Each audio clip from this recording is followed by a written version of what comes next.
Hey everyone, this is episode 260. That is right, we are at episode 260, which is not monumental in any way other than I just wanted to get excited because it is a bit of a return to form in a sense that three hosts are on here. We've got myself, we've got Bender Only, Bombcast Jay, and we've got a lot of pop culture topics and a lot of stuff about Karens in the neighborhood. So if you like that sort of thing, then I encourage you to listen. If you like it a lot, then I encourage you to comment, share, like, whatever all those things you can do on the social platforms because it helps us out. And I've said this before, even if you want to talk shit, do it in a funny way and we'll read it out loud. So go get something done. And the episode's going to start right after the bomb, which is coming up right now.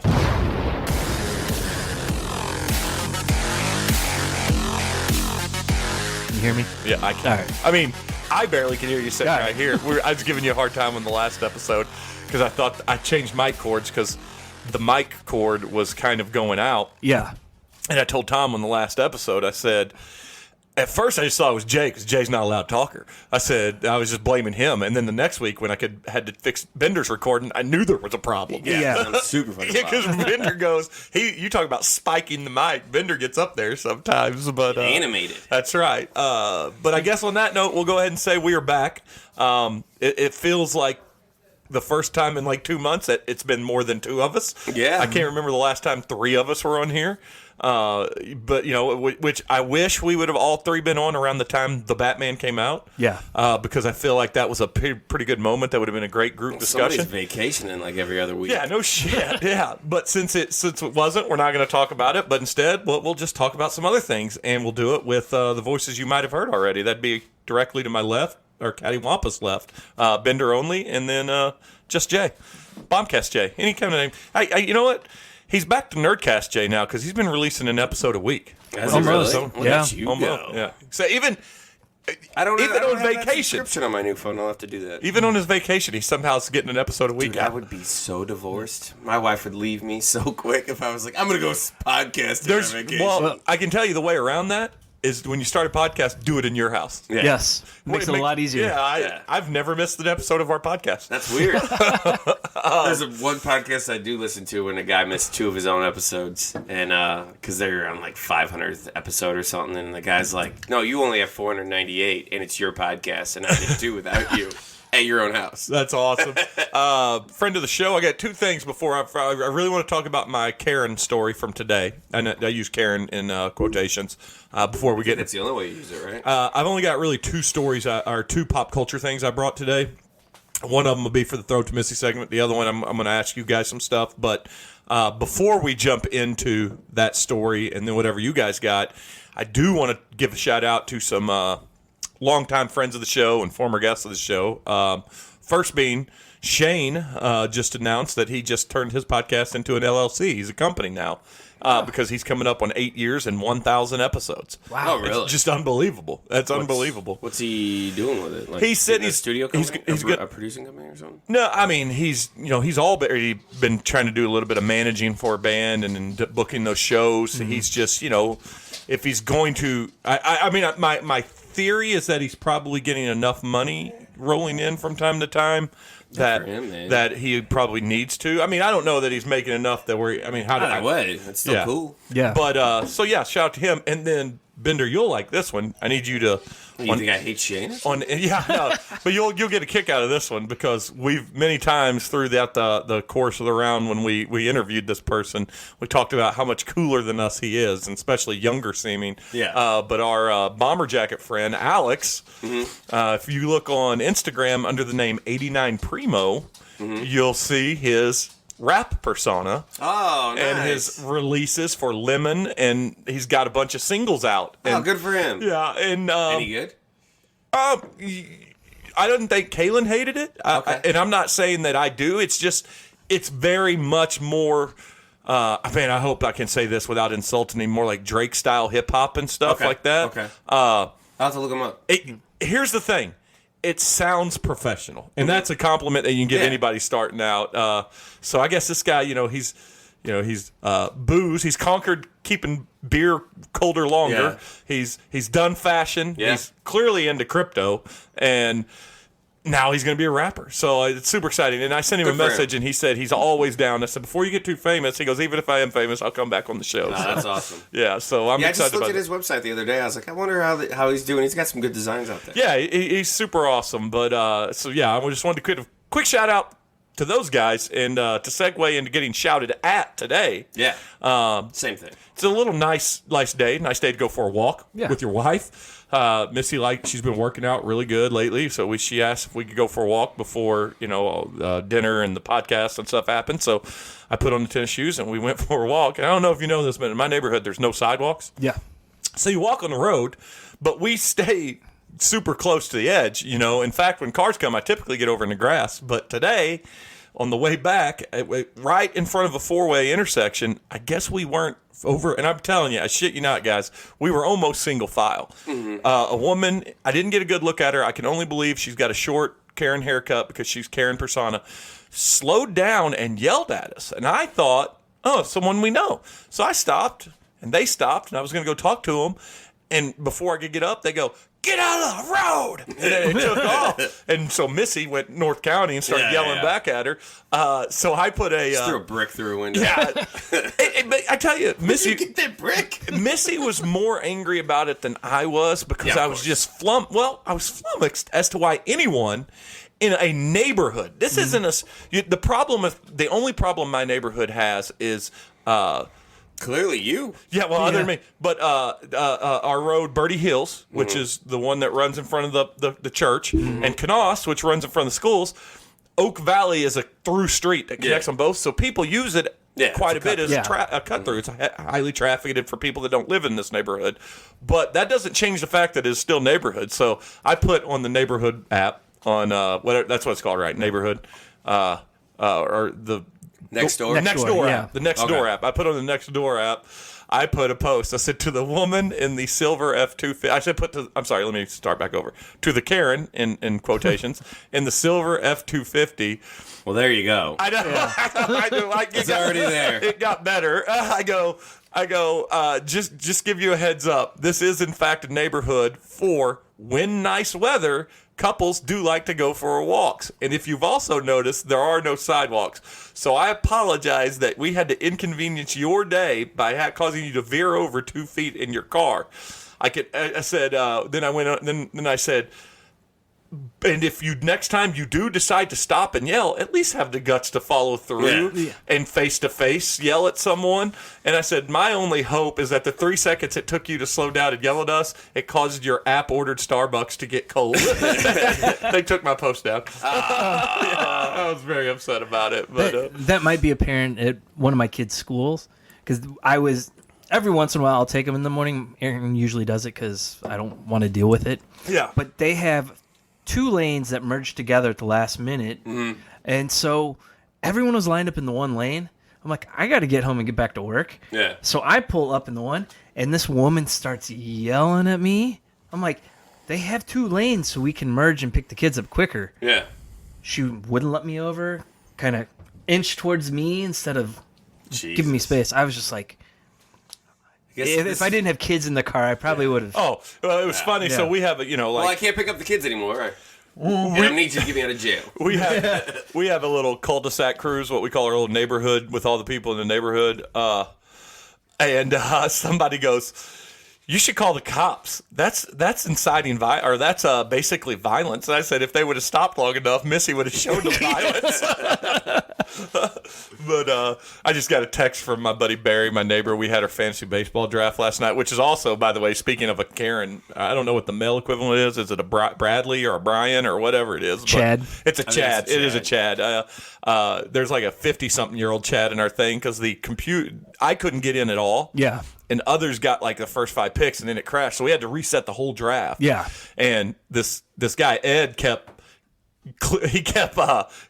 I'm getting it. This is just bullshit. It's not fair to anybody. I'm quitting. And he threatened it for like 30 minutes before he finally quit and left.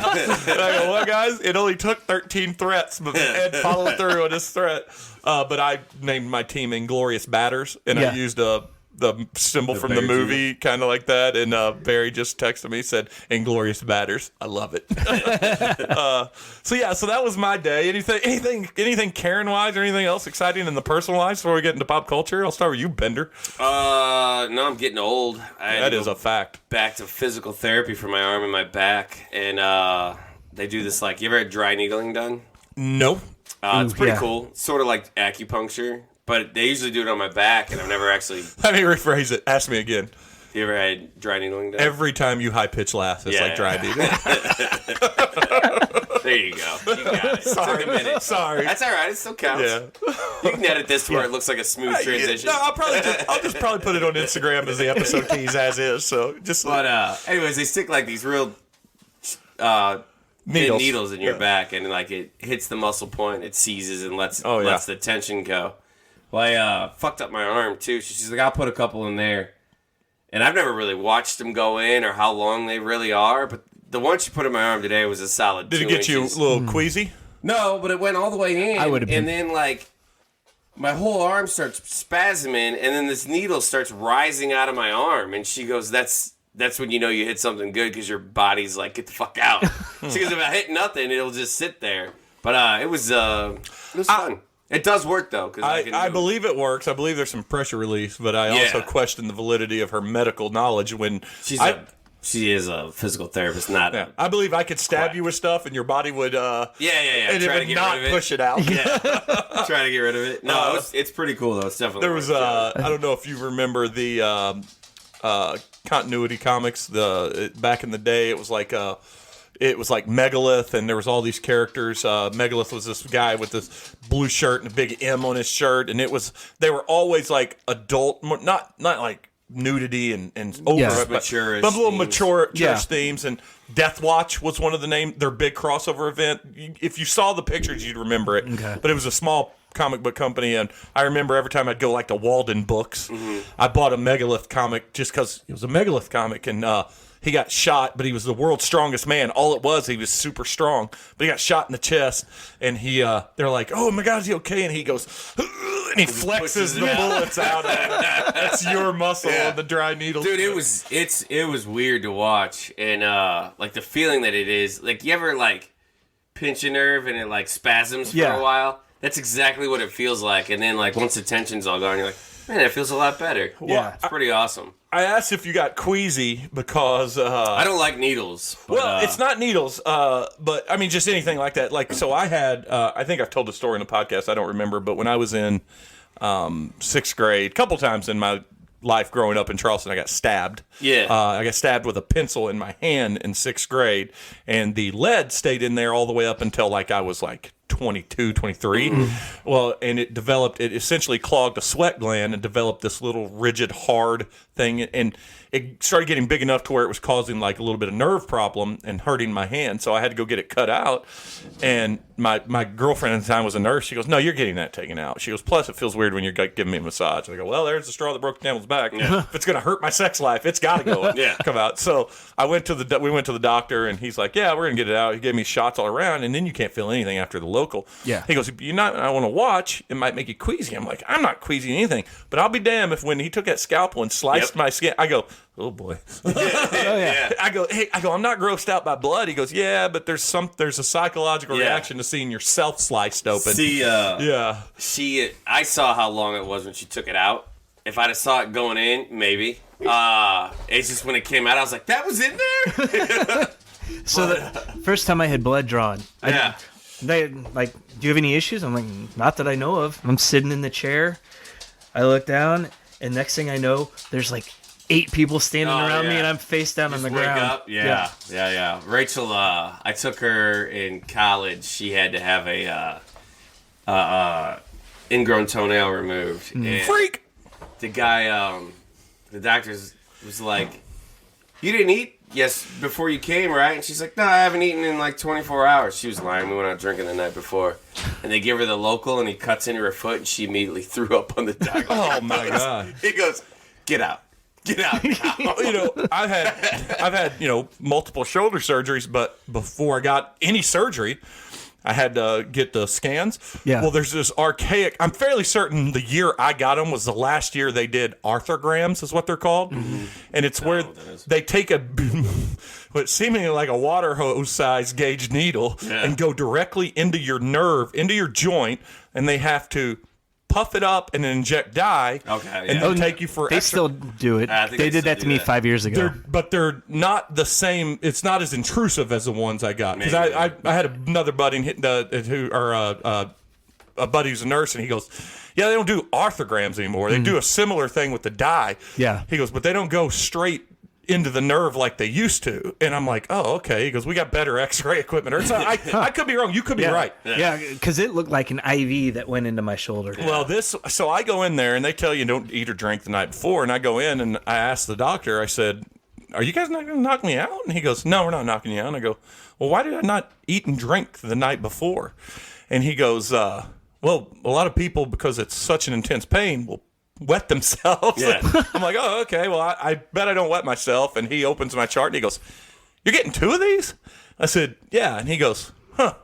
You're definitely wetting yourself. I go, is that weird? He goes, "Man, I've probably done 20,000 of these in my life. I've never done both shoulders in the same day." He goes, "This is gonna hurt." And he goes, "Which is the worst shoulder?" I said, "The right one." He goes, "Well, let's do the left one, and if you can take it, then we'll go to the right one." He goes, "But I don't want to do the right one, and then he's like, let's just start with the easy one, walk into it." So we did the left one. It hurt. Fine. All right. Went back, got the rest of it, went back in there, laid down, got that, and it hurt. It fucking hurt when they did it. But the nurse goes, he's like, "All right, well, you did great, man." And I was like, "Thanks." And he goes, "Go ahead and get dressed." And the nurse came in there and she goes, "Oh, no, lay down." I go, "No, I'm okay." She goes, "No, it's okay, lay down." She goes, "I know you feel okay, but you might not be okay." Yeah. I'm like, "You stuck a needle in my arm. How bad?" And I hop up and went down. I don't want to catch your big dummy. Yeah. She's like, "Uh-oh." She goes, 5 minutes? I go, "Yeah, let's just do 5 minutes." I had that eczema shit on my hands that I had to be tested, so they had to do a biopsy on it a couple months back. And she's like, "I'm going to get a needle and numb this section of your foot," because I had like this like perfect circle almost like right there. That's a good band. Skin. Right on his foot. Yeah. And she goes, "I'm going to numb that up, and then I'm just going to, it's basically a big hole punch, and we're just going to punch a hole in your foot and take it." And I was like, she pulls out this needle, and it's like this fucking long, and I'm like, Can you just punch the hole in my foot? I feel like it'd be less terrifying." She goes, "No, you'll pass out if I stab. It'll hurt a lot." I'm like, I don't know. I think it'd probably be fine. And she's like, "I have to give it to you." And that shit fucking burned.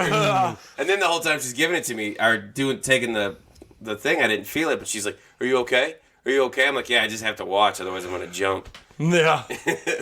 That's awesome. Yeah, good times. Yeah. Pain. Getting old sucks. Yeah, and that was what you've been up to lately. Yeah, I can't lift, and I can't, I tried running again, and I can't fucking run to save my life. My knees hurt too bad. I'm like, You think that's accurate? You think we should call his bluff, like if a serial killer was after him? Oh, I mean, I could run to save my life. Yeah. I can't run to get in shape, but I could run to save my life. Yeah. What about you, Jay? Well, other than, like we mentioned, you've been on vacation for the last month. Yeah. We go once a month, so Of late? yeah. This month will be Kansas City.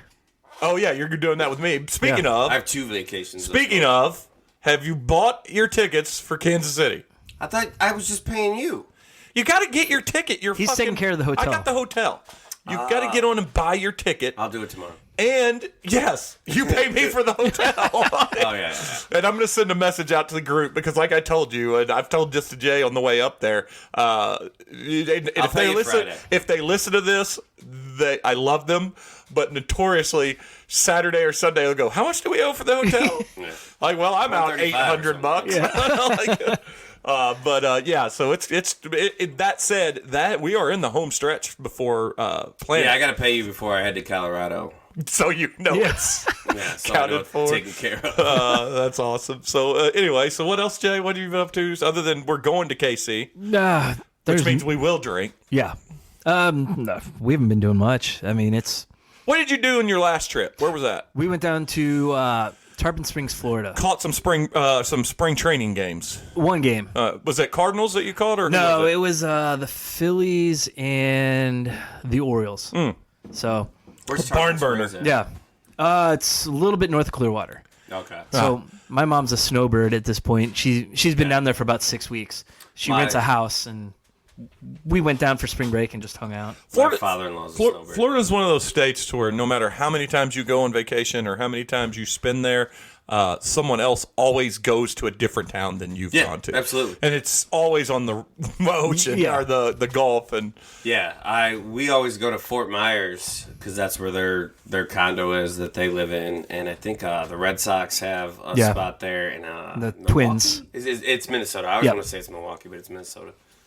Yeah, I have never gone to any of the games though. Apparently, they got a Green Monster there though, like a mini version of it. yeah, I saw that. I actually saw that on somebody's Facebook post recently. So yeah, it's you remember like what was it? I don't know how long ago it is, but let's just go 20, 25 years ago. You knew no one that went to Gulf Shores, Alabama, and Florida. Yeah, And now that's like one of the spots to go to. Yeah. Tell you what, Fort Myers is cool. The Everglades are about an hour away. It's definitely worth. That would be checking awesome. part out. Yeah. You've said many times on this podcast after coming back from there that Fort Myers is better if you're over the age of 60. Yeah. Oh yeah, absolutely. Except for a couple weeks in March when they have spring training. Yeah. Yeah. That's the only time I've been there. I mean, the other coolest thing I think I've ever done there that you can't do anywhere else is the Edison House, and it's cool. But like after an hour, you're like, okay, that was cool. I saw it. Yeah. Yeah. Go ahead. Tom did not mention. I saw him at the airport. Yeah, he did say. Oh, wait. Yeah, he did. I don't think he said it on the episode. Maybe he didn't. Maybe he just said it. You guys were coming and going at the same time. We were on the flight. Ships on at the sea, passing ships at sea. Yeah, actually, we had the same plane. They got off and we got on. Oh, that's nice. awesome. Yeah. That's awesome. That's awesome. Yeah, Is he coming back from South Carolina? Then? yeah. Oh, okay. He said it was great. He said South Carolina beat his expectations. So Yeah, it was either there or Colorado with us, and Jeremiah's not a huge swim in the ocean beach guy. And he was like, I wouldn't mind trying skiing. I was like, okay, I guess we can go there. yeah. Yeah. My Missy's not a huge swim into anything, and my daughters like swimming in the ocean, but like there's definitely an expiration date on how long they can swim in the ocean before it's time to go do something else.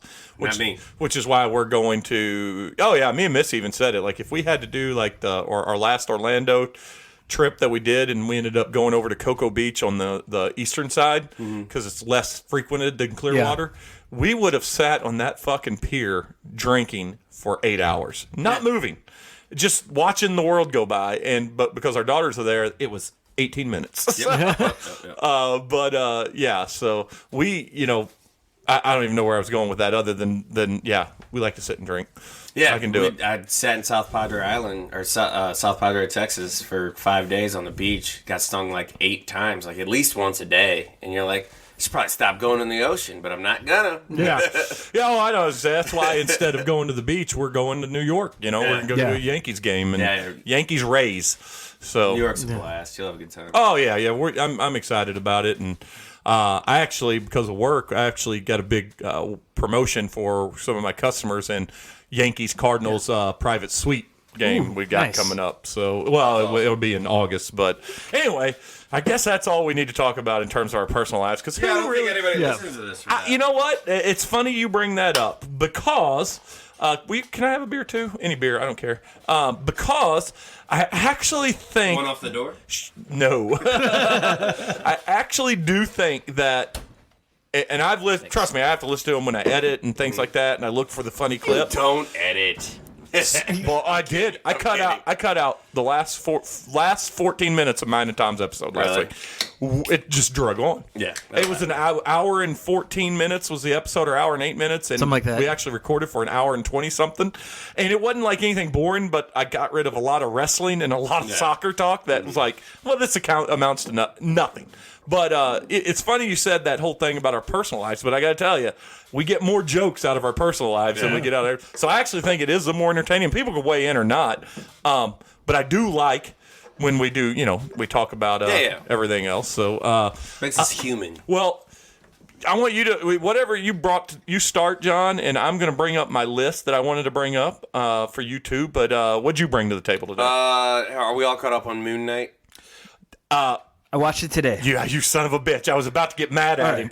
Yeah, first episode, right? Do we want to just jump in and talk about that? First episode, let's do it. If you're caught up. Here's why I did not watch it. My son for Lent gave up TV.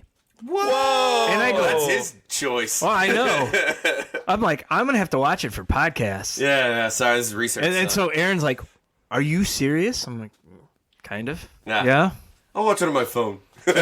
Well, I'll rewatch it with him. Yeah, I'll rewatch Oh, yeah. Well, and I can tell you, great. as we jump into it, I could easily watch that 2 or 3 times. Yeah. For what we saw in terms of story of, we just got a peek. I mean, it's the first episode. We got to tease into the story.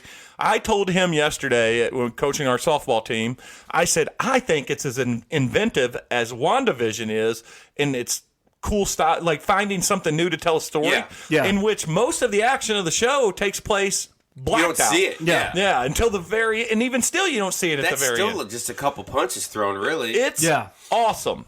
It's awesome. Yeah, I really liked it. The special effects I thought were a little wonky, especially on like the downhill chase and like the Swiss Alps or whatever. Yeah. The cars looked a little wonky, but no, I think Oscar Isaac's doing a great job with the character. And it's only 6 episodes too, right? Yeah. I wish there were like 8 to 10 or something. And it's not going to be, I mean, this is a limited series. Yeah, they're not doing He actually doesn't have the handcuff contract either. He is not contracted to be. I got a feeling he's going to see financially the need to keep going, and they're going to see creatively if they can finish as good as they started. We're going to get more Moon Knight. I like how, I mean, at least in the first episode, it seems to be on its own. Like, you don't really know. It really is, yeah. You don't really know where it's set, like what time it's set in. And I liked how they did the multiple personalities thing, and like, I always fuck that, how you say the god's name. Khonshu? Khonshu, yeah. I like how he's like, the idiot's back here again. Yeah. Back in charge again. Also, that was awesome. This wasn't a complaint, and I love the voice. The voice for those that the voice is the guy from from Apple's Mystic Quest, which is great. But the voice reminds you, and it's very reminiscent of Optimus Prime, and it kind of would have been cool to have Optimus Prime as the that voice. would have been cool. Yeah. But I do love that guy's voice. I do think he's great, and I love Mystic Quest. So Yeah. But the way that like Mark switches him over, like talks to Scotty at the end, and he's like, "You gotta let me out, man. You gotta let me out." That was pretty badass. I'll keep us alive. The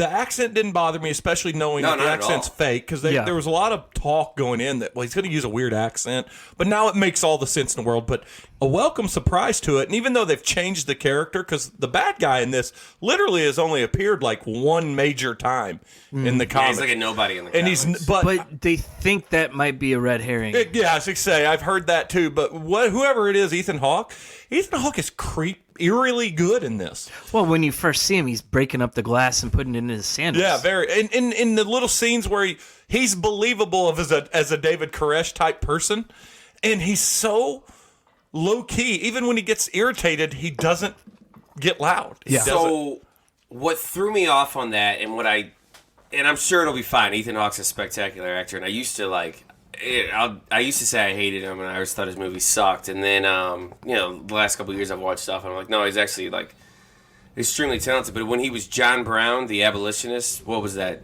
show he did for Showtime? The Love Bird or something, or something. He was fucking nuts, like just over the top, had a crazy beard and shit. So to see, that was the last thing I saw him in. And then to see him in this, I'm like, yin and yang. Man, I really hope he like lets that like monster out at some point. Because like he was spectacular as the abolition, as John Brown. I gotta look him up. I gotta look up that show. But at first I was like, man, he's so reserved, and I don't like this. I want to see him like a little crazier. But I mean, I know it's I guess Good Lord Bird. Yeah, Good Lord Bird. We can call this the way too soon rankings, but if you could just do, let's give ourselves a basic comparison if we see the entirety of the series. But right now, one episode in, if you had to gun to your head, say, what do I think of Moon Knight out of 5? What is it, Jay? 4.5. Yeah, I'd say it's 4.5. It's the one I'm most excited for to see next week. I want to say 4.5, but since you both did, I'm going to be a contrarian, and I'm going to say 4. Okay. Because it's got somewhere to go. But even at 4.5, I feel like that if it can sustain my interest like it did this first episode for all 6, it'll be a 5 for me. Yeah. Yeah, go ahead. No, I'm saying, so it'll be fun. So let's see if that averages out to just sort of like a 4.25, but we'll see how it compares when it's all said and done. Yeah. And like I like how they're like flopping back and forth between the shows. Like WandaVision was its own like weird thing, and Loki was its own weird thing, and then Hawkeye was kind of a comedy action thing, and this just seems like just a thrill ride. And You know what's funny about what you just said? I almost forgot about Falcon and Winter Soldier. Yeah, but that seems to be the one that people just throwing away. And I gotta tell you, I fucking enjoyed it too, but it was more like straightforward, like Superhero-ing, mystery style. Yeah. Like espionage style show. But if you think about all the movies, it's kind of the same way, where they went from a spy movie to a sci-fi to straight superhero. Well, if you think about comics, even when you go from one creative team to another on the same title, you have to change the feel of the book to give it its own identity. Yeah. And that's why people shouldn't be surprised that the shows are doing this. But you're absolutely right. WandaVision was the most unique out of all of them. It was kind of a love letter to old TV and a very good, mind-bending superhero story. Mm-hmm. And then they followed it up with the buddy cop comedy. Mm-hmm. And then they followed that with Loki, which was paid tribute to sci-fi and fantasy shows. Like a Doctor Who-ish. Yeah, well, show. it had its own Doctor Who episode. It had its own. We talked about it. Had its own Hitchhikers episode. It had its own little horror theme episode. And then you went from that. You went from like the mentor father son almost, even though it wasn't a son. Yeah. Kind of show, like passing the torch kind of show. And I like that that one was set in the holidays. It just felt right. I tell you this, so far, thinking back before we get multiple episodes into Moon Knight, if I just sit here and just say, Jeremy, quick, name your favorite Disney Plus Marvel show, it's Hawkeye. Yeah. And I don't know that it's close. No, and I enjoyed all of them. Yeah. But Hawkeye, and I said I said Haley Steinfeld, and that's her name? Steinfeld. Yeah. Is it Stein? It is Stein. Yeah, Steinfeld. She, to me, has the persona, the charisma, and the chops to pull off a female version of Robert Downey Jr. in the MCU. Yeah. She's that fucking captivating on set. And also understated pretty, and I've got some understated pretty coming up in my Throw It to Missy segment here in a little bit she's too. Very pretty, and then I mean, no, she's beautiful. Don't get me wrong, but you don't think of her like as the. She's not like a sex symbol. Yeah, she's been the awkward one in the Pitch Perfect sequels. Type, she's definitely the girl next door, and Girl Next Door's got it going on. She also swings, which is kind of weird because she swings back and forth between like looking very young, like in the Bumblebee movie, like and she was doing that at the same time where she's like a flirty college girl in the Pitch Perfect movie, so she's at that age where she could, play 16 or 25, you know, or whatever she's supposed to be in that show. The female Tom Holland. Yeah. Oh, that's a good way of looking at it, though. Exactly. And he's dreamy too, so I don't mind. Do we think that it was Latvia and that he was in that Swedish town? Do you think that's the introduction to Doctor Doom? Oh God! I mean, I know there's been the internet is making a lot of guesses as to what that town was. Yeah. But if we learned anything from WandaVision, that any guess we make is going to be wrong. Gonna be wrong. Yeah, they're just playing us. Like I think in one of the edits where he's in the cupcake truck on the like trailer or whatever, it looked like it said like Dr. D or something like that. And then when you read it in the truck, it's not even remotely that. Yeah. You know, so it's. They're just messing with. Oh, they're trolling us. Yeah. Oh yeah. Yeah, that's okay. You made me think of something that you said a while ago. We were talking. I just watched a movie recently. You brought up the Bumblebee movie, and I watched a movie just recently. I can't find it anywhere now, though. Keep going. I'll come back to it. I got to put together this thread here because it'll sound like a madman. Even if it's great, like all 5 episodes are great, and then the 6th episode they do like a Shutter Island where he's just been in a mental hospital forever the whole time, and it's all been in his head. That'd be like that's the worst. There's a lot of people that have tried guessing that too. They can't do that, right? Like that's the fucking worst ending ever. I hate that ending. That would tie back to the comics because that's the start of the Jeff Lemire run. Yeah. That'd make a lot of sense. But then he gets out, though, and he actually does that shit. Like, that would make sense if they were going to continue. Yeah. But if it's just a one and done, I don't know about that. Early on, though, people thought Loki was going to be one and done. Yeah. And it's just so they threw at the end, good. season 2's coming. Yeah. And then on top of that, did you hear they pushed Obi-Wan back 1 week and they're doing a double episode? Yeah. The first. They pushed it back like 3 days. It's Is it only it's 3 gonna days? yeah, it's gonna come out on Friday instead of Oh, Wednesday. see, I thought they pushed it a whole week back. Yeah, oh, they're jumping to Fridays on that one? I don't know if it's just the first episode. Okay. I don't understand why they would do that. Everything else is going to be Wednesday. I prefer the Friday, truthfully. Yeah, well, yeah, a lot of times I don't have time on Wednesdays to watch it. Yeah. And then after that, it's Mrs. Marvel, or Miss Marvel. Right. Yeah, which we're seeing the trailers for those Yeah, already. they haven't said when that's going to start, though. I don't think. They announced the Rogue One. That got pushed back. Rogue Squadron, yeah, that they're still they're talking about it quite a bit right now. In fact, The Cassian show?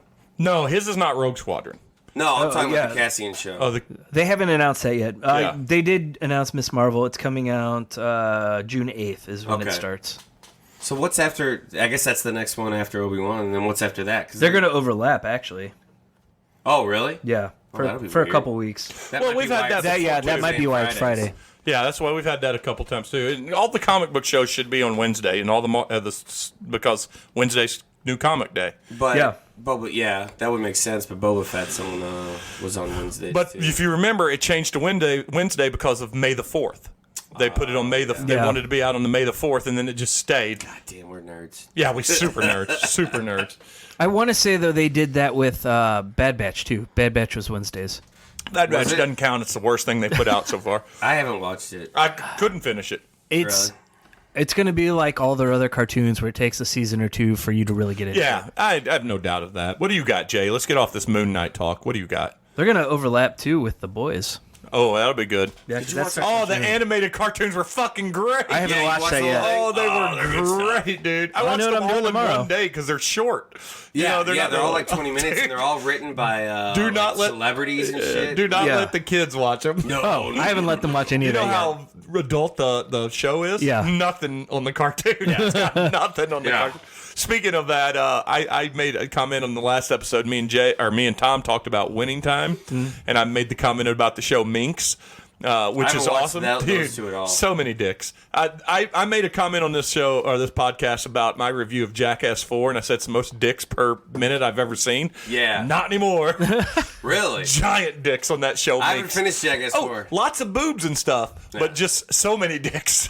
It's at least balanced then, right? Yeah, yeah. Nope, It's a nice balance. it is not balanced. Not balanced? Let me tell you this: the boobs are not the boobs are big boobs, but they are not proportionately big as the penises are that you see in this. Because it's all about the birth Yeah. of the male nudity. You know, How's Jake Johnson in that? dreamy in everything he's in. Yeah. he plays the lovable loser better than anybody. He plays Yeah. the successful dumbass better than anybody. Yeah. and I mean, Tell you what, those pictures, like, Twitter was all, like, before the show even came out, like, all the chicks on Twitter were like, he looks so fucking hot. He had, like, the shirt down, his chest hair hanging yeah. out. I'm like, yeah, he's got some real sex symbol going on yeah, here. absolutely. But anyway, where were you going with it? So stick with comic shows. I watch DMZ. I have haven't you? watched Yeah, I it haven't yet. watched I haven't it watched yet. it. What do you think? So they changed the story. If it would have been anything other than DMZ, I would have liked it. Okay. Is it because you've read DMZ? Yes. And- And DMZ is one of my favorite books. Okay. And I didn't keep up with DMZ after about 12 issues, which I Yeah. should go back and read it. But I know from the first 12 issues, and I read them when they were new, and I kind of forgotten a little bit. It's got nothing to do with what that story is about on the Right. show. The main character isn't even in the Yeah, show. he's a reporter that goes into the DMZ on the comic, and in this, it's Rosario Dawson trying to get to her kid. Son. She's Yeah. trying to get her son back. And I'm 8 years later. and let's though, call it right? what it is. Yeah, so when everything starts there, they're evacuating everyone. She's running out with her son, and they get separated. Okay. And so she goes back 8 years later because she has discovered he didn't make it out. And they probably wanted to avoid telling like the comic book story because government cover-ups and all that yeah. stuff. I mean, we can say Government's really trying to get their trust back. we can call it like it is, though. It's got Rosario Dawson in it, Yeah. so it's worth watching. yeah. Yeah. Yeah. I mean, I enjoyed it.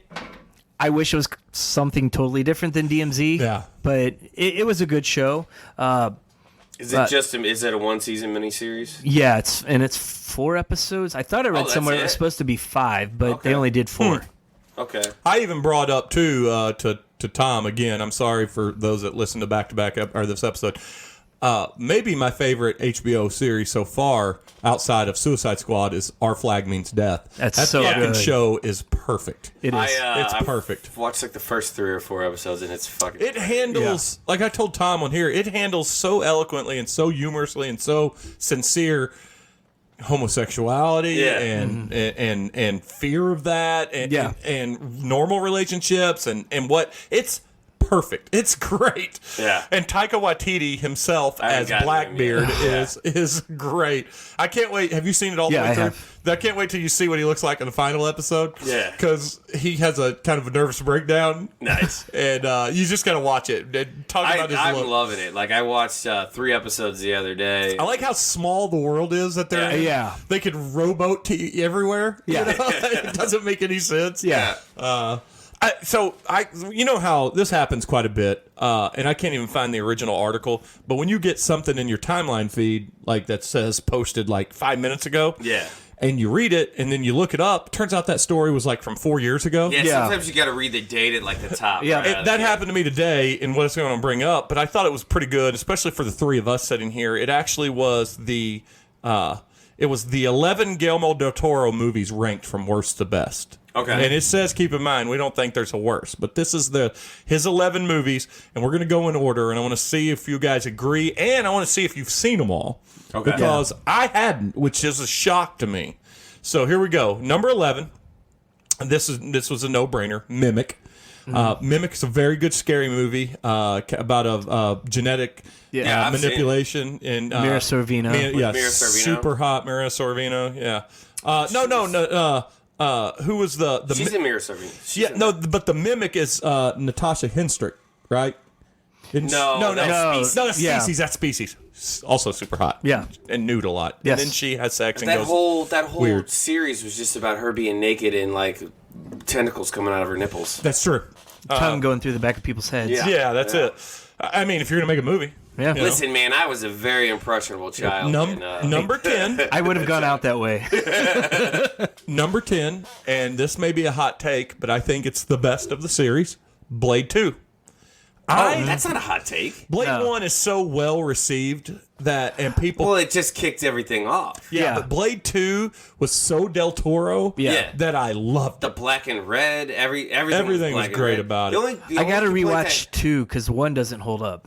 I've watched them both. It's okay. I watched them. The only thing that doesn't hold up in 2 The CGI. is the CGI in the fight in front of the lights. Yeah. They look so rubbery. So does it came out at the same, which I forgot that these movies were like back to back, but Matrix, the second one, where he fights all the agents and it looks and he's stupid. spinning around and it gets a little rubbery. Same thing. Like I don't. It's like you had to do that at that time for some reason. Yeah. I don't know. It was dumb. Here's where it gets hard, man. Number 9, Hellboy.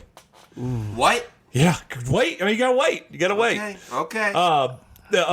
Number 8. Wait, is Hellboy 2 in there? Number 8, Pacific Rim. Fucking great movie. It's also a great movie, but Is it better than Hellboy? No. I want to agree with you, but the only reason I don't agree, the only reason I'll allow it is because Hellboy 2 is coming up, and Hellboy 2 is fucking awesome. Yeah. And I think Hellboy 1 is better than Hellboy 2. See, well, that's good. That's why I wanted to bring this list up. This is a better list than the Batman list we went over. Yeah, absolutely. So here's one I've never seen. Kronos, his debut film. No, I haven't seen it. Yeah, this is so I'm going to read you the summary. It's a Mexican story, right? It's in Spanish, I think, isn't it? Maybe. I don't know. If that's true, then you know more than I do. Well, I don't know. So here it is. There are moments where Kronos is deeply felt and emotional, especially in the tragedy of its protagonist, who didn't ask for what the Kronos device bestows on them, but has become addicted to its power.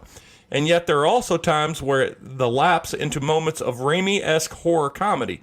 One of the things that I admire about Del Toro is that even in his most emotional movies, he never forgets about humor, and even when it's deployed awkwardly, sometimes working, usually in the form of Ron Perlman's vain villain in this movie, and sometimes proving a distraction. Kronos may not be among Del Toro's best, but it still remains a fascinating first feature. I'm going to watch that this week. No, I have not watched it. It is on HBO Max. I have not watched it. I wanted to watch it. Say less, son. I'm watching it this week. Yeah. It's Del Toro. Number 6.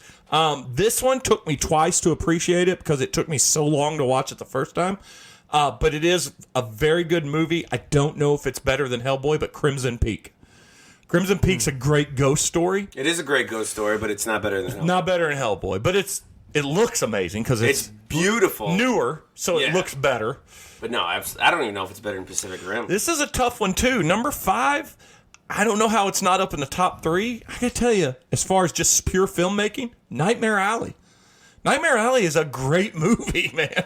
I never saw it. It's on HBO Max. Check it out. And it's on Hulu. Yeah, and it's, tell you what, it's Bradley Cooper acting his ass off. Okay. Yeah, it's a very good story. I think it's just because it's too long. And watch it.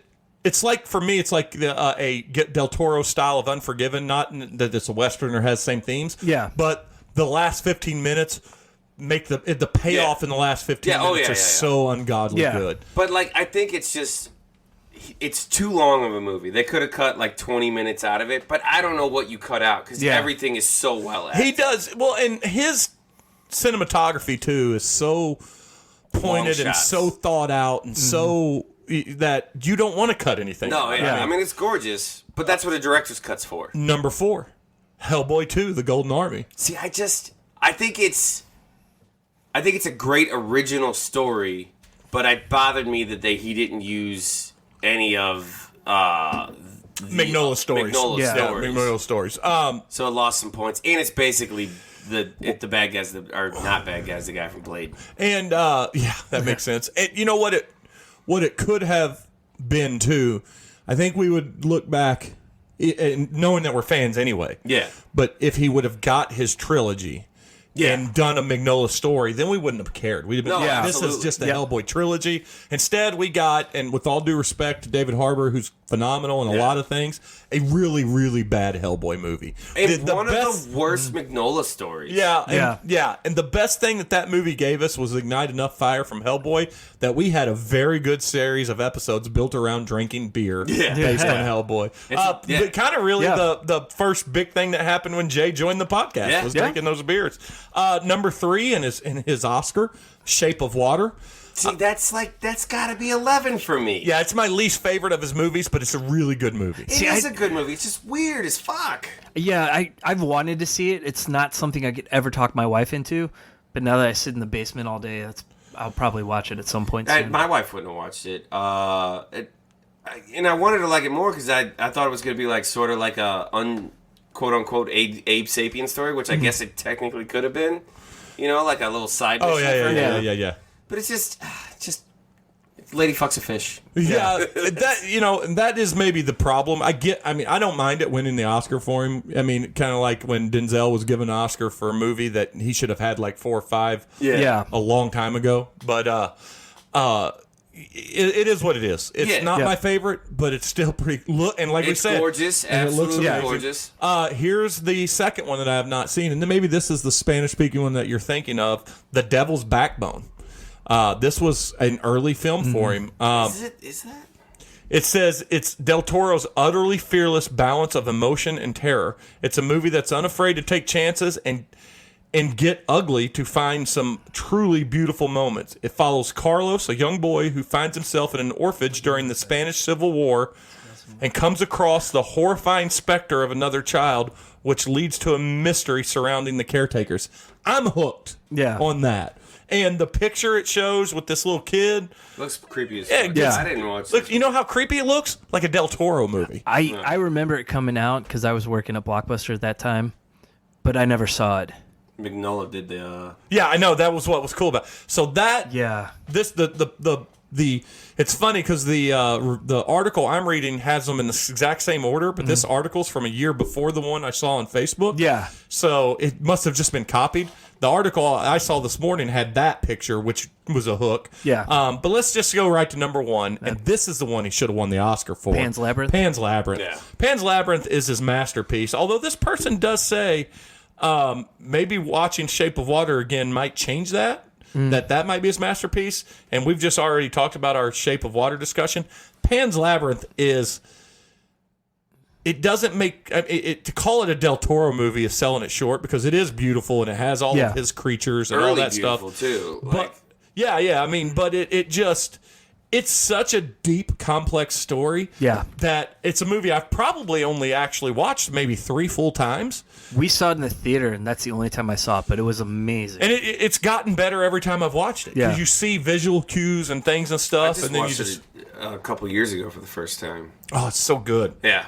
And I don't mind it being number 1 on this list. No, I don't either. I think I had to watch it over like a 2-night series because I was tired and I was like, I don't want to like miss anything. So you stop and you come back and watch it. And I enjoyed the shit out. It's just visually amazing. Like, how does your brain come up with this? He's unbelievable, man. Yeah. I don't know what's next for him, but I thought that list was good enough to talk about. And I got to tell you, as far as what our podcast accomplishes to our fans, hopefully they get something out of the list, and hopefully we all get to see 2 new movies that we're talking about here in the next couple weeks. Yeah, because those are we all agreed we've not seen those movies. Yeah. Kronos and The Devil's Backbone, and Kronos is 2001. It's his first feature film. Man, yeah, I know. I was working in a fucking. I was working at Schnucks at the time in the video department. Yeah. I probably should have known about that. I was out of college. Almost. It was my last year. Junior. Yeah, it was my last year, too. It was my last year, yeah. You guys are fucking old. It was your last year of scheduled. Yeah. My last year of extra. No, actually, I take it back. The next year was my last year. So, you guys are old. yeah, it's true. Yeah. I always like to make it, one of my favorite things to talk about is we've got some, I can't remember the last person I've said this to, but there's people I know, and I think the first time I really felt like an old person, I was hanging out drinking, mind you, with somebody who's old enough to drink, and we were talking about how old they were, and I said, how old are you? And they're like, so they told me, and I said, when were you born? They told me. I go, here's how old I am.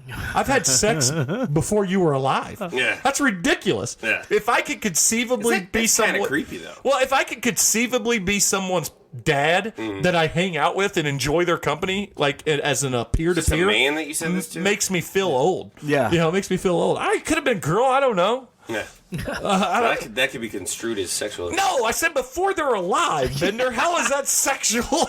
I don't know. Listen. You're getting canceled, bro. If it hasn't happened yet. Canceled yourself. You know what? With the amount of slaps in this world and things to get canceled over, I feel like our podcast could do with a little cancel threats here and there. That might popular us up a little bit. Yeah. There was no big things at the Grammys yesterday except for Louis C.K. getting he won a Grammy for, I guess, his spoken word album. Yeah, I mean, hey, Louis C.K. is going to come out of this at some point. He's already selling out everywhere he goes. Yeah. Because he never he never assaulted anyone. No, the big problem was that it was some of the girls that he did that in front of were his employees. Yeah, and he leveraged favors using it. But girls employment. girls like Sarah Silverman would say, I don't want to watch you masturbate.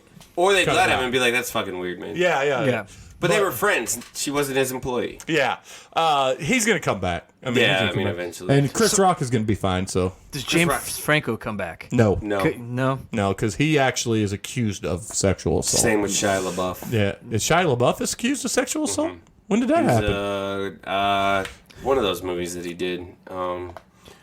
It's a credible accusation, I believe. That he's still making movies and stuff, though. Yeah. I don't think he has since this came out. I think the last movie he It's made been was a where he little was bit. that gangster dude where he got the thug life tattooed on his stomach for real. Oh, yeah, that was stupid. And then soon after that, some fairly credible allegations came out against him. Are we going to get Ezra Miller to come back?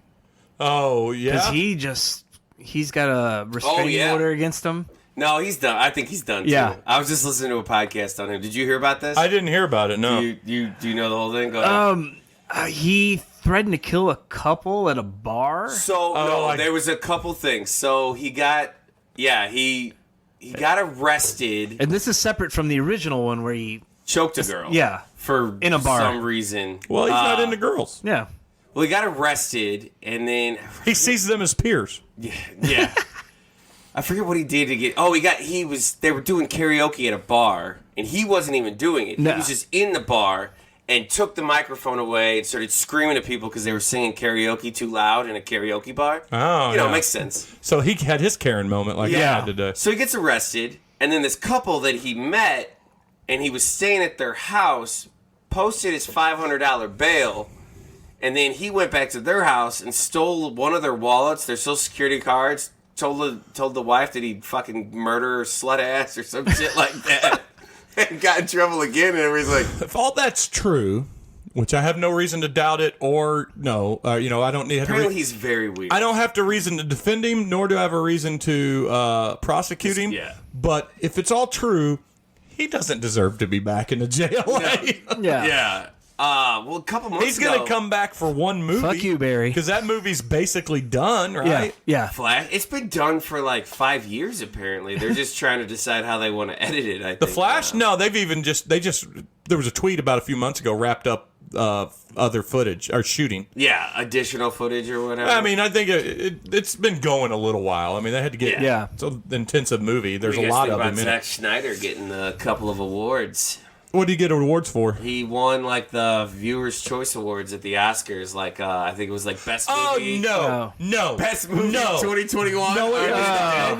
No. The award was a biggest fan moment. Yeah. And that is complete fucking bullshit. That's biggest fan moment in the history of film. Hayden lost her mind on it, and me as a comic book fan, also that is clearly, it's one, Avengers Endgame, the scene where they come back, and two, the 3 Spider-Men. Yep. And it's not even close. And the Flash, But it's you could do that with any movie. Like the Flash entering the Speed Force, although looked cool, had no emotional weight. No. For comic book fans, for regular fans, that was a fixed fucking vote. Like, that was for me that was too personally- many people in Hollywood wanting the Snyderverse no, to that's continue. not even the people in Hollywood. It's just the internet got their day. That Yeah. segment of fans again. Yeah, the 'Cause you Snyderverse can vote supporters. as much as you want it. Like for me personally, it's when the T-Rex in the rain first shows up in Jurassic Park. Also- absolutely fucking mind-boggling. I'll take that in the top 3 with those, but Yeah. I'll tell you this.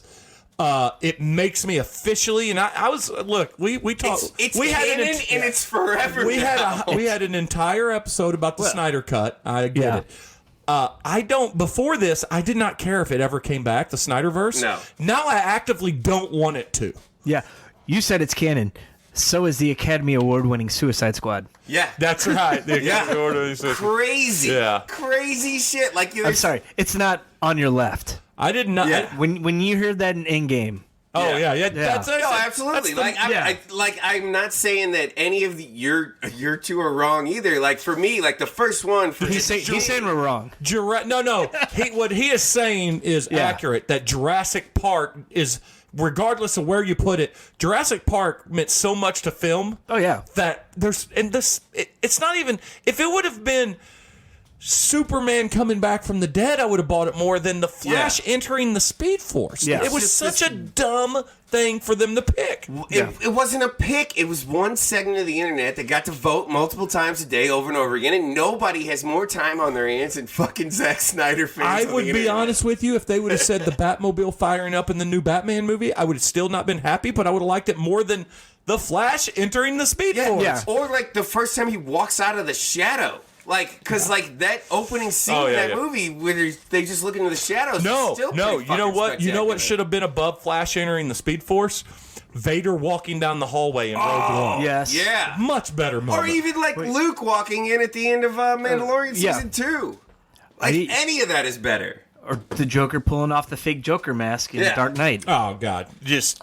Still, man. I mean, fucking. I can't believe This could be a whole episode. Oh, it should have been. We should have talked about it again. We haven't been able to be all 3 of us together in a while, but I had forgotten. I was so angry. Hayden was watching. She's like, "Oh, cool moment," and then we were like, "Wait a minute, what are we watching?" You knew they were gonna. We were watching the list. Yeah. That was made for Spider-Man to win something. That's what the Academy put that together so that Spider-Man would win something, so fans could say it was like a. And Snyderverse fans fucked it. Ruined it. Just like they ruin everything. They ruin everything. And by the way, we've talked about it before. The Snyderverse took a movie from an F to a D+. Yeah. It did not. elevate best. a great movie. Yeah, and That being said, Army of Darkness is fine. I think the safecracking one's better though. Or Army of the Dead. Thieves, and Army of the Deads, and Army of the Dead. I like both of those movies. I like them both too, but neither one of them deserves an Academy or an Oscar. And both of those movies are better than Justice League. Absolutely. So man, way to get us riled up there. Yeah, I'll take it down. Let's go ahead and do us a little throw it to Missy segment, and I'll kick it off with a movie. I mentioned a while ago that sneaky hot, although Haley Steinfeld we can all agree is hot. But I did say like Girl Next Door quality, but I watched a movie that I didn't know was a real movie until me and Missy turned it on and watched it, and I absolutely loved it. It was called Landline. It has a Duplass brother in it, but he's not a writer or a director of it. The movie's starring Jenny Slate. We'll come back to her. Edie Falco, Abby Quinn, Jay Duplass, and John Turturro. And the whole thing it came out in like 2017, but it's set in like the mid-90s. Yeah. And the whole thing is about, so Jenny Slate is going through a little bit of a crisis. She's been with her man who's played by Jay Duplass, or however you pronounce their name. The brothers, who are now famous for writing stuff. But she is, she's kind of, it's either shit or get off the pot time to marrying him. And she's opting, in the movie, she kind of has a little bit of a break and wanting to get off the pot. And cheats on him and kind of goes through a breakthrough. And then her sister is about to go into college. And she's experimenting with drugs. And she's a train wreck. But she stumbles across some letters that they have on their little iMac, like their own like old computer, you know? Yeah. And where John Turturro, who is unbelievably good as a dad in this, but he's been cheating on Edie Falco. He's unbelievably good in everything. Everything, except for a movie I mentioned last week in Jesus Rolls. Which he's good in it, and even though the movie I did not like, I was oddly captivated by it. And if you didn't listen to the episode, Bender, I watched Jesus Rolls, which is the unofficial sequel to Big Lebowski, only about Jesus, his character. I can't even tell you what the movie's about, except he gets out of prison and him and Bobby Cannavale fuck girls together throughout the whole movie, and that seems to be the only point. That's it. Have you seen it? No, I haven't seen it. That's all it's about. And Susan Sarandon being one of those women. They double team every woman that they've come across in the movie. That's all it's about. So anyway, but sounds like Bull Durham missed the boat on that one. Yeah. So it's called Landline, and it doesn't have like massive reviews, but it's one of those. It's just a good movie, like especially if you're on a rainy, bored day. I wouldn't let the kids watch it because it's pretty adult. Yeah. But it's a solid, fun movie about a family that's got really some problems, and it's set in the 90s, and the soundtrack's pretty solid. And Jenny Slate, is she hot? Yeah. Absolutely. Let me ask you about another one, because I was thinking about it. Who's the other girl that's like that Jenny Slate character? And it's Alana Glazer. Which one's that? This is the girl from Broad City. Oh, see, no, I don't think so. God damn. Not as much. Not as much as Jenny Slate, maybe, but I got to tell you what. I've watched a handful of movies with her. I'm sorry if people were so sexist. Watched a handful of movies, especially when she's been pretty semi-nude in it, and I'm thinking, all right, she's got her shit together. Look at that picture of her. That's a good-looking woman in that picture. No, she's very... That's better. Yeah. She's pretty. I just... But Jenny Slate, and so in this movie with Jenny Slate, she doesn't get nude, and if you watch that old movie, I love the show on Showtime with Kristen Bell and Rhodey. Who's Rhodey from? Why am I blanking on his name? The black guy, Don Cheadle. Don Cheadle. That the whole when they were consultants. If you watch that show, oh yeah, Jenny Slate. There's some good called? Jenny Slate scenes in that. Jenny Slate may do better by not getting nude, but getting close than anyone in the history of TV.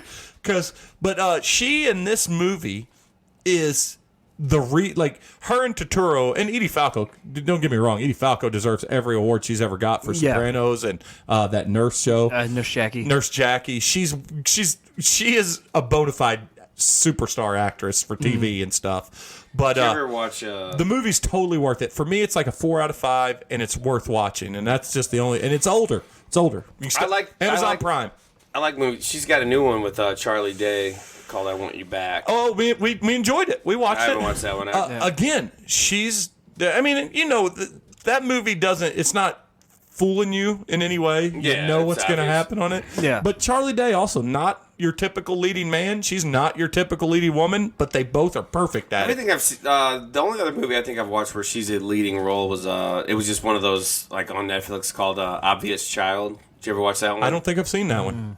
She's a struggling comedian in L.A. who hooks up with a dude at one night, and he really likes her, and she really likes him. Well, she ends up pregnant, and she's like, "I'm going to get an abortion, but I like you," and like that's the whole movie is like that, and like it's kind of like a weird, uncomfortable feeling, you know, like the whole time, but it's a good movie, but it's just about like a chick who's like, I'm not ready to be married and trying to figure out my life. Yeah. And it's a pretty solid comedy film about figuring things out. And that was the first movie where she was not a side. You know another one where I think Alana Glazer's sneaky hot, the other girl I was talking about? Yeah. Another show is the one that we talked about. Not After Party. Yeah, I like her. Train wrecking the whole thing. No, she's Did you not. watch that? No, I haven't seen it. Oh, it's great. You've got through it. She wasn't a train wreck in the whole No, thing. but she's always portrayed as a train wreck. In certain people's stories, they assumed she was. Everyone except for her own, she's portrayed as a train wreck. because she was never actually drunk. Yeah, I know.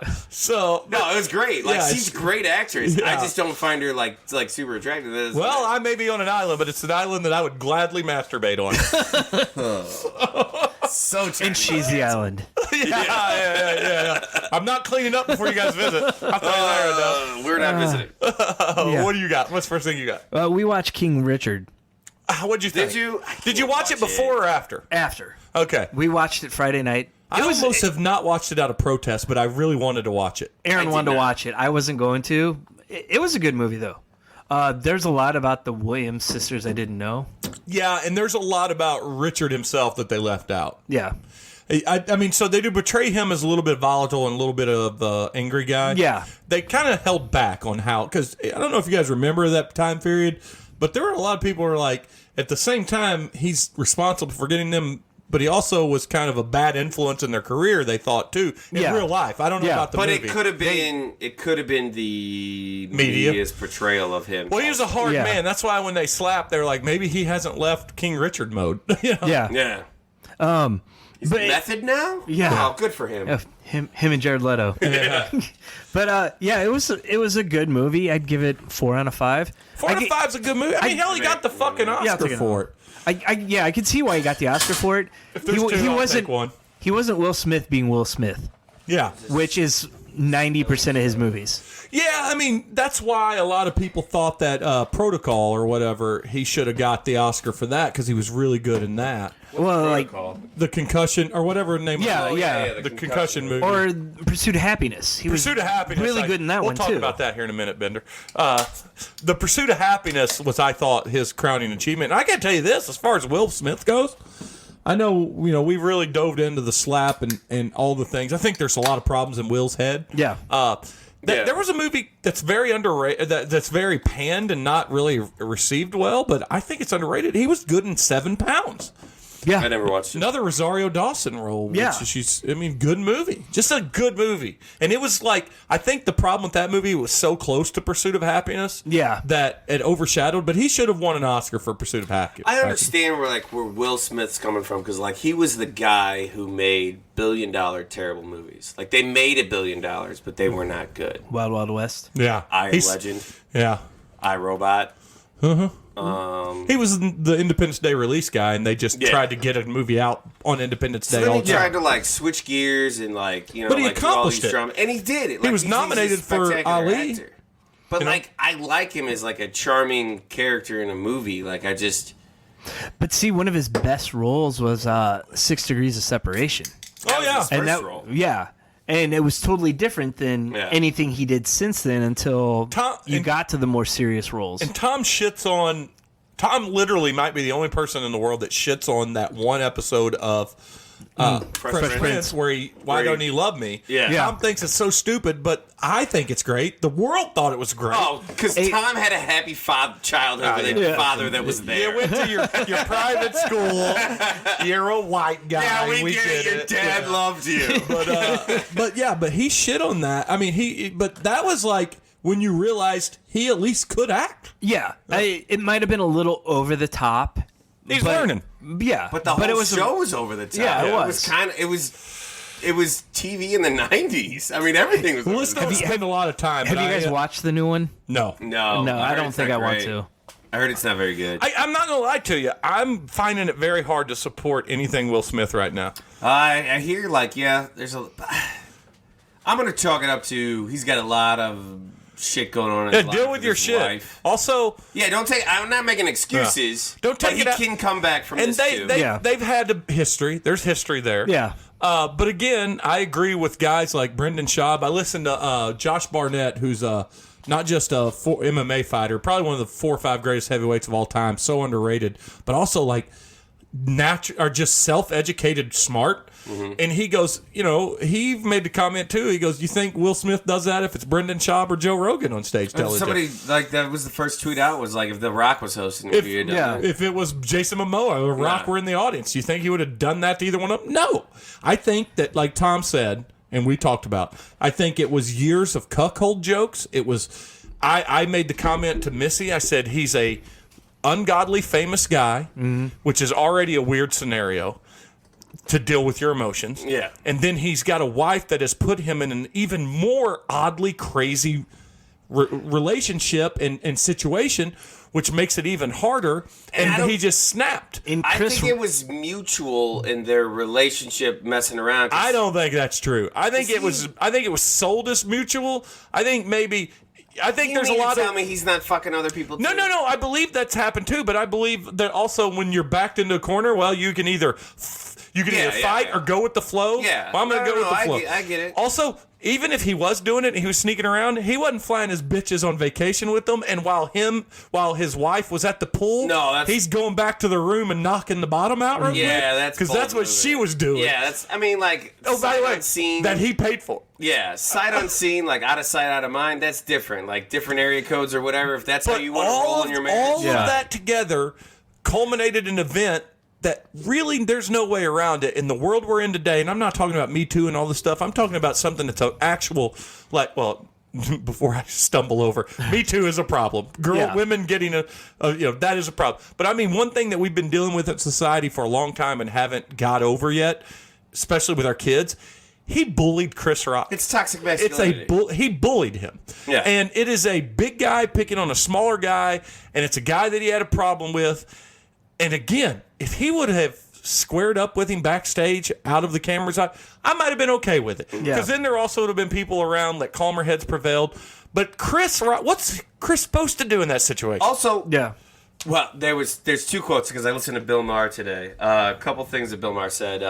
One was the toxic masculinity thing. He's like, I'm not one, you know me, I'm not really like a PC kind of guy. But he goes, that was toxic masculinity on display there. Yeah. There was no reason for it. See, I don't. And he goes, I don't know that I 100% agree with that's toxic masculinity.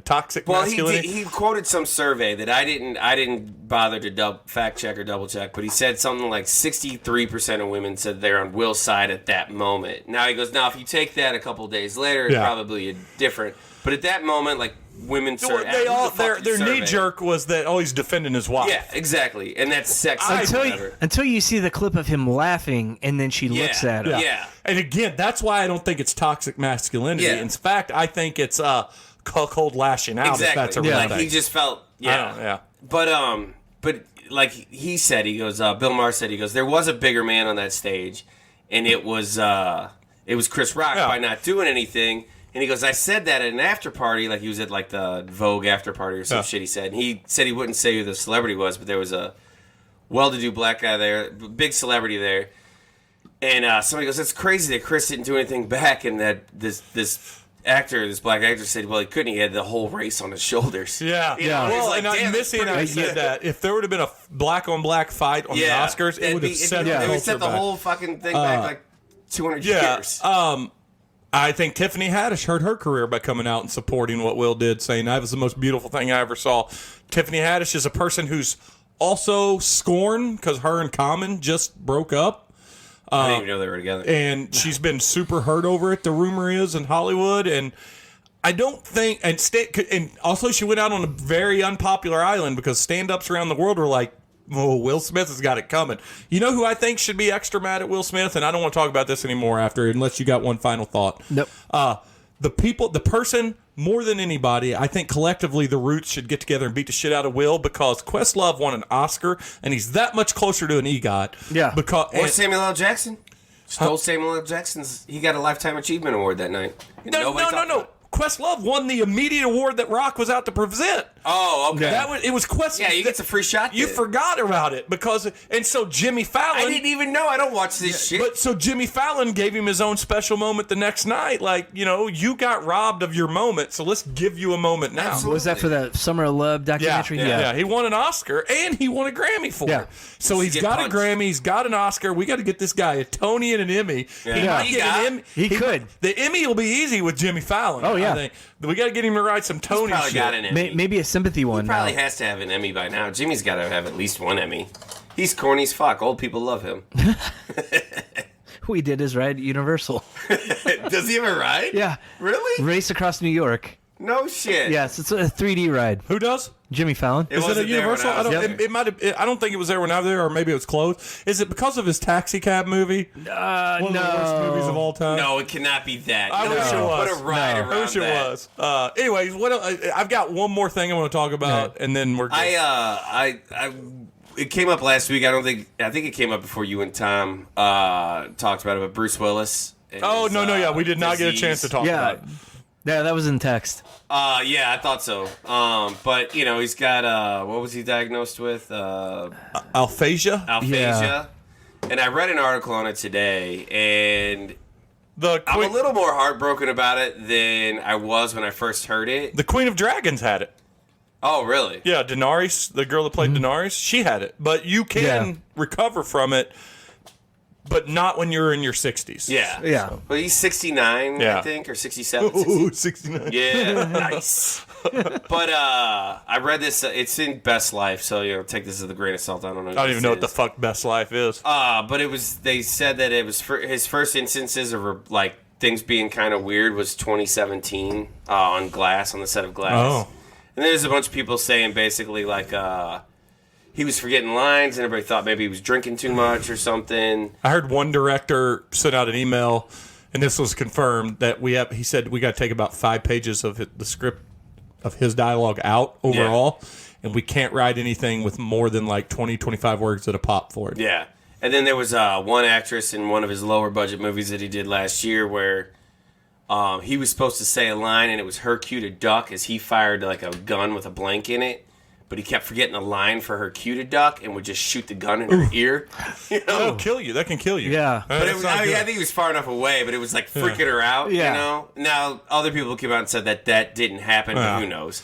But, yeah, because that can kill you. And if it's even close. Yeah. But, there's a lot of stuff like where he's be on set and he's like, I know why you're here, but why am I here? Yeah. Like forgetting everything. And then I think his producer said his manager asked him to be, and this kind of ties into that thing where he only shoots for one day. Well, I was going to say, he's been the butt of our jokes for a while. Yeah. And maybe now it's coming to... not that I feel bad. I mean, because fuck it, the guy's lived a great he's rich, life. but like... Listen, if this is his swan song... He's had a good. It's the final act of what's been a pretty awesome fucking it's life. better than any of ours, But what I'm saying is, like, he apparently was asked. He asked to be done by noon every day because I guess it's almost like a sundowners type thing where like it gets worse as the day goes on. Yeah. Oh yeah, I'm sure fatigue factors. Yeah. in. But also, like, good on him for just making a shit ton of movies for $1 million just to like, He's to bank some money before he quits. Listen.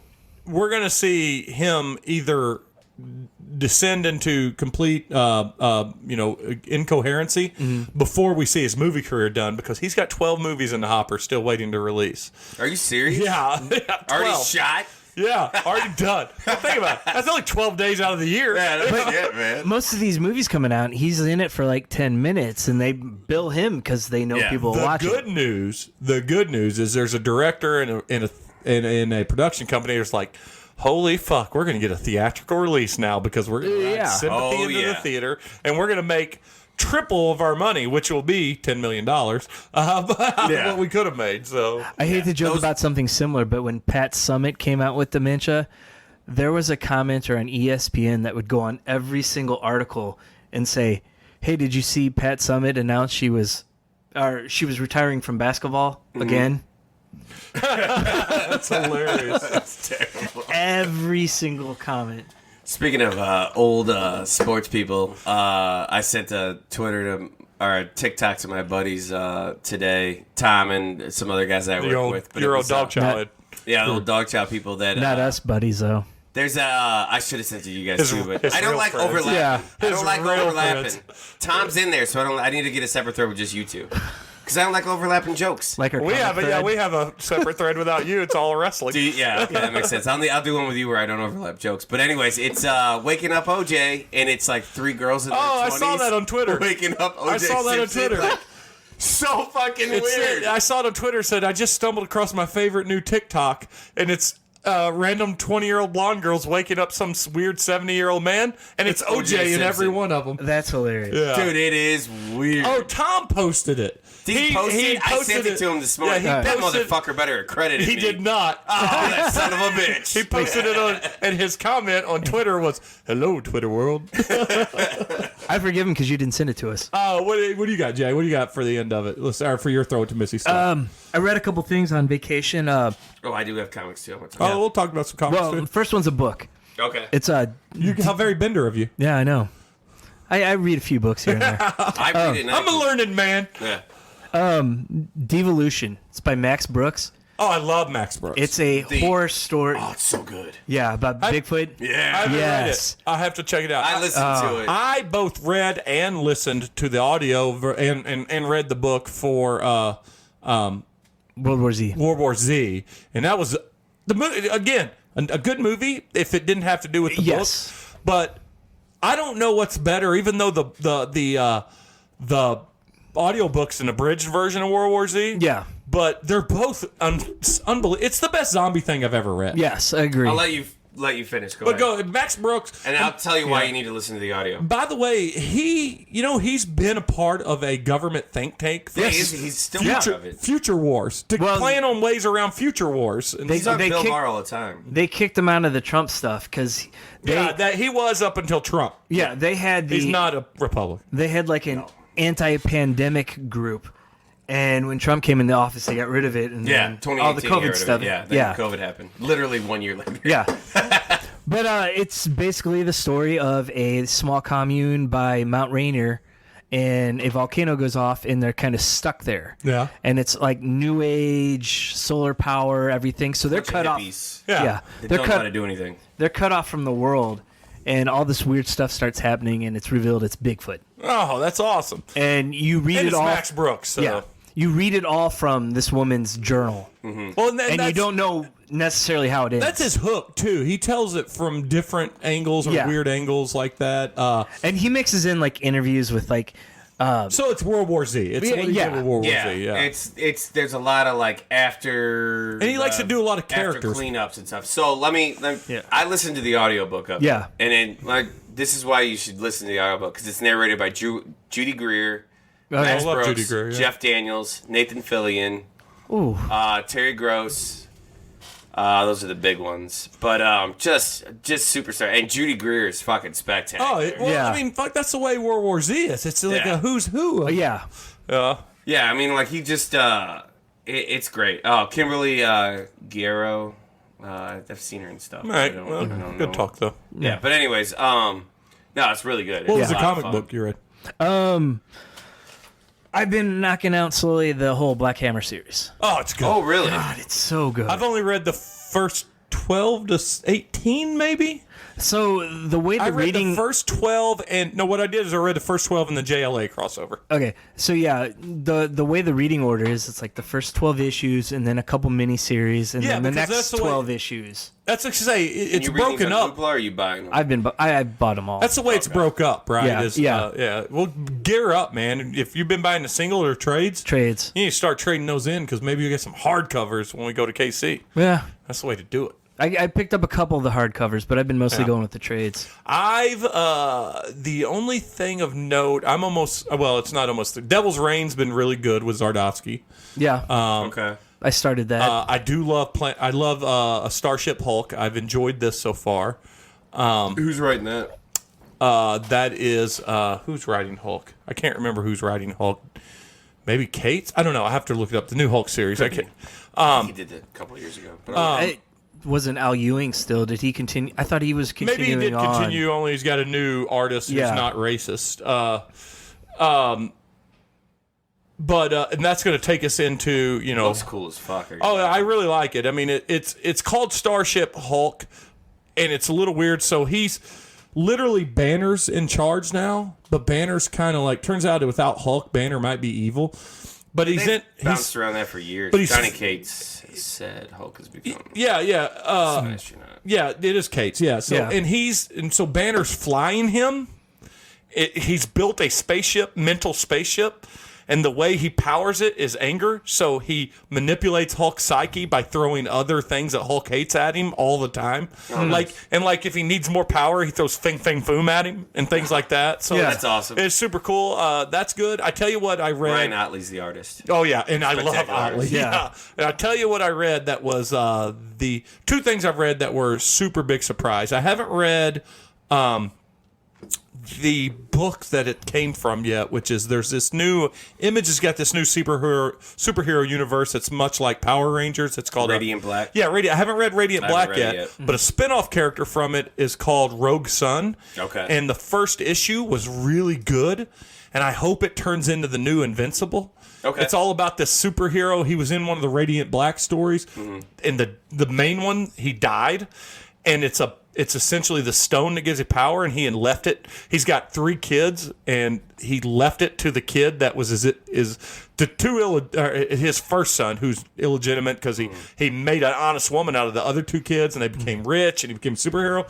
But he left it to the one that's got all the behavior problems, and he's got to learn to be a superhero.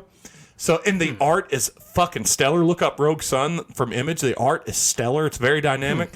That was a welcome surprise. I'm going to tell you what blew me away.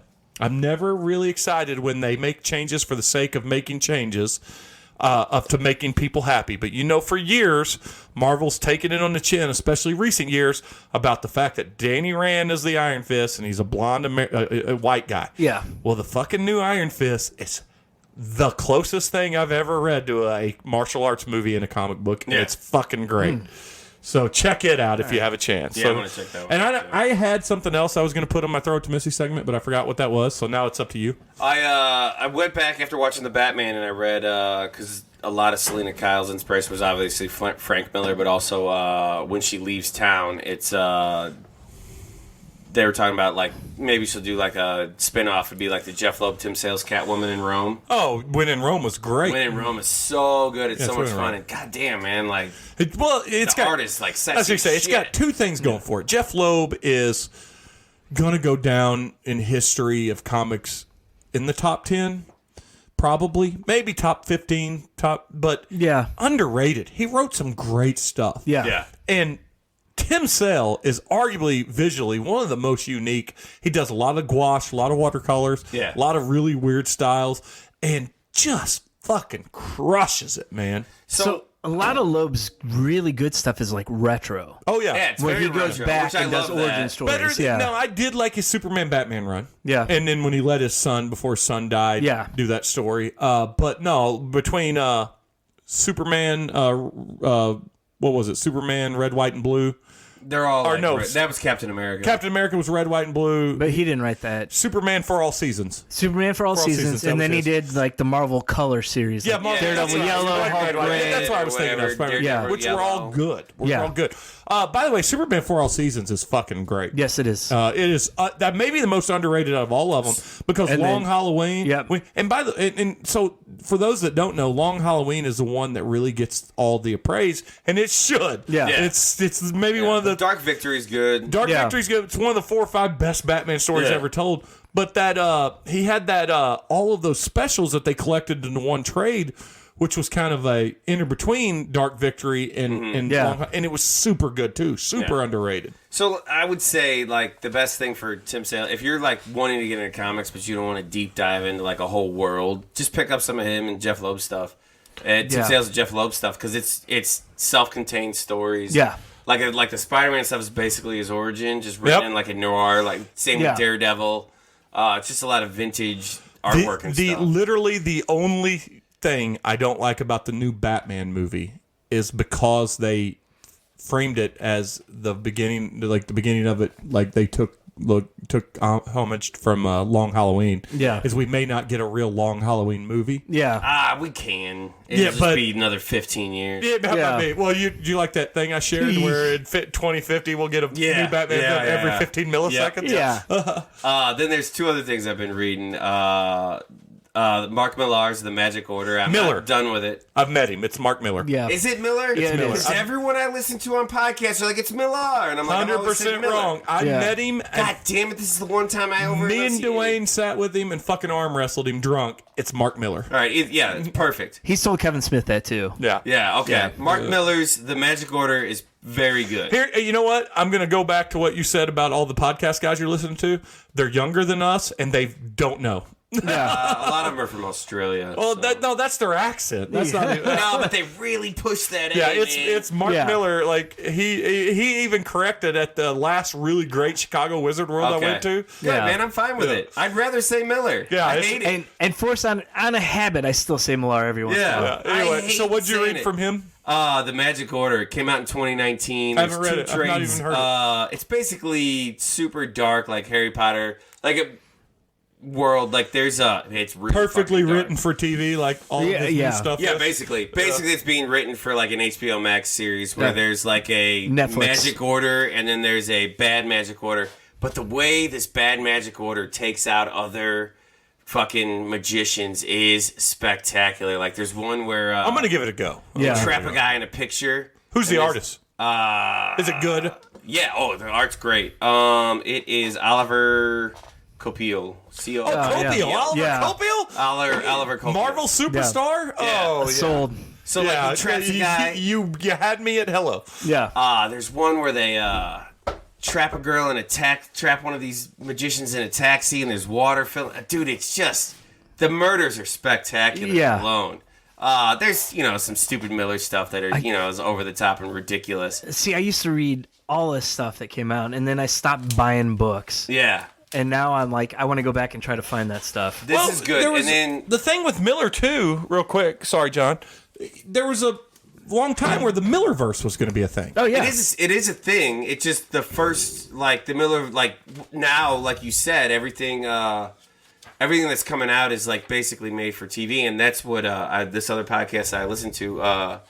Same with his Boom Studios. That's the one who does Once and Future King, which I really like. Oh yeah, Once and Future King. But everything that they produce now, basically, somebody this podcast I listened to said Boom Studios was stood up for just to make comic books that'll eventually be turned into movies. Yeah. And that's basically all it is. Well, and Miller even went as far as saying, that's what I'm doing. I'm trying to get the stuff licensed. Yeah. It's very good. It's a lot of fun. I think you both would really like it. There's 2 trades on Hoopla. I don't know how many are after that. Yeah. But I'm most of the way through the first trade. And the last thing, it's on Hoopla. It's 12 issues. I did not read the stories in between, but it's basically like a Lord of the Rings, He-Man style. It's called The Last God. It's a DC Blacklist label. Okay. I'll have to check that out. Yeah. It's I talked to you about it. It's Philip Kennedy Johnson. Oh, you did. Yeah. Ricardo Federici. Yeah. Very good art. But it's like a Lord of the Rings style thing where it's this band of heroes goes and takes out they're called the Flowering Dead, and they're these old god demons. The first 12 gods, and then one of them is obviously goes bad, and he creates these demons, and it's plant monsters, and this band of heroes saves them, and the book jumps between 30 years in the past where the heroes save them, and then 30 years in the future where you find out that the heroes weren't really heroes, and they made a deal with the devil, and now their kids are people. The next generation has to save the world. And it's very good. It's very magical, and the art's spectacular, and I enjoyed it. And I think I'm gonna buy the trade because there's just pages and pages of backstory in between issues of like, Yeah. here's these monsters and what they mean. And then when you get all the way to the end, there's a fucking D&D style role-playing game that the creators made for it too. Oh, nice. That's awesome. Just over the top. Yeah, they tell Yeah. yeah, that's awesome. Yeah, but it was really good, and I enjoyed the shit out of it. That's awesome. So you guys should definitely check it out. What's the last thing you've got? The only other thing I read the Young Bucks autobiography. Oh, how was that? It was interesting. Is he a wrestler? They're tag team. Yeah. Oh, okay. They're real brothers. Yeah. It was interesting looking at the life of an indie wrestler. Yeah, because that's where that's all their fame comes from. And how they struggled to just make it for years. Oh, massive! It wasn't until they got work in Japan for Super Kick Party and stuff like that. Yeah. Yeah. And I mean, they were the first people to print their own shirts and take them over there and sell them places. Yeah. But yeah, I respect what they did. In fact, I hated on them as long as anybody did. Yeah. In fact, when there was a big breakthrough match about 4 years ago before AEW got popular, became a thing, and everybody praised it, and I watched it, and I fucking hated the match. I was like, it is, Spot Fest is Yeah. what get there. Oh, yeah. But it was like, I think when they got into AEW especially, they took American style storytelling and combined it with the Spot Fest. I don't listen. I'm not going to shit on them because I do enjoy them, but they're better since they've been back in America than they were in Japan. Yeah, they don't have to be storytellers in Japan. In Japan, you just got to do crazy shit. Yeah, and it goes over. I think this is the best version we've ever seen of them. I think that's interesting. Yeah, and just like hearing about their background and all. Like going Hardys from 2.0. Yeah. Well, yeah. They talk about a lot with the Hardys, but they worked with their dad in construction during the week, and then they would fly all over the country on the weekends just to make $500. Yeah. I mean, that's a shitty life. It is. I love it though. And that's just it. You can't get into pro wrestling to be a millionaire. You got to get in it like brewing beer because you love it, and then hopefully you end up making a living out of it. Yeah. But I can tell you this: you certainly got to get into podcasting because you love it. Because we certainly aren't making any money out of it. Yeah. But do we have anything else to talk about? I don't think so. I think I'm done too. But we don't get any Let's Go Blues here, but we do have Hold On to Your Butts. Bye. Yeah, so exciting. And I'm going to play the music, and then, this is an hour and a half episode. So it's a good hour and a half episode. Yeah. It was perfectly balanced between pop culture and private stuff, which I think is